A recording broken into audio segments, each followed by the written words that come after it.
You can walk away from it, but it won't walk away from you. Have you ever noticed there are some things in your life you can leave behind, and they never cross your mind ever again? And then there are other things that no matter how far you go, they keep showing up. Even when you change jobs, even when the season shifts, even when the environment changes and look completely different, it's still there. Now, sometimes purpose doesn't chase you loudly. It doesn't force you. It just stays. It may stick around quietly, but it's consistent and unmoving. You can distract yourself. You can delay it. You can even succeed at something else, but it's still there. Purpose, it is something about it that won't let you disconnect, because purpose doesn't operate like an opportunity. Purpose follows you like a shadow. It lays down with you. It wakes up with you. It even gets dressed with you. It travels with you. It's waiting for you to notice its presence. And sometimes it's closer than that. Now you'll catch it when you weren't even looking for it. It looks back at you in the mirror, not as something outside of you, but something in you that is asking you the question, are you going to acknowledge me, or are you going to keep walking past me? And even when you try to ignore purpose, it shows up again like a reflection in water. Sometimes it's clear and undeniable. But let me be clear, purpose doesn't always show up quietly.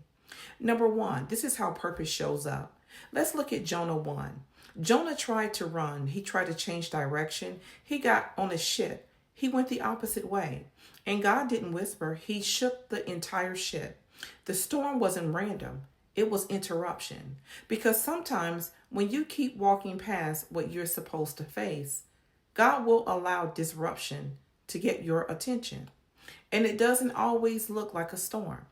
Number two, sometimes purpose looks like an opportunity that you wanted, not working out. You prepared for it, you prayed about it, you expected it, and still it doesn't happen.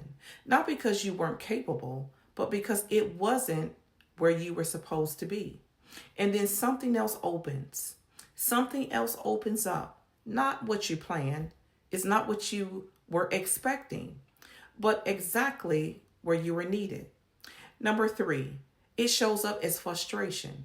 You're in a place that used to make sense, but now everything feels off. And you keep asking the question, why does it feel like this now? Because sometimes God will allow discomfort to move you into the place He has always intended. Number four, purpose shows up in what breaks your heart. You'll find yourself loving someone very deeply, and they're struggling. They're struggling with addiction, alcohol, pornography, or cycles they can't seem to break. And it affects you, not just because you care, but because something in you responds. You don't just see it, you carry it. It moves you to pray. It moves you to seek answers. It moves you to stand in the gap. And you start asking yourself, why does this affect me like this? Now, hear this clearly. Not every struggle was sent by God, but God will meet you in it. And He will use what you're facing to shape what you were called to do. Because sometimes what keeps touching your life is preparing you for who you were meant to reach.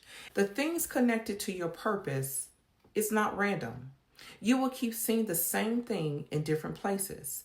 It's not a coincidence. Certain problems will stand out to you more than others. That's not just awareness. That's your assignment. Purpose will stay with you until you respond to it. So now the question isn't, why does this keep following me? The real question is, when will you respond to it? Now, my mission is to empower, to educate, and to elevate. God bless you.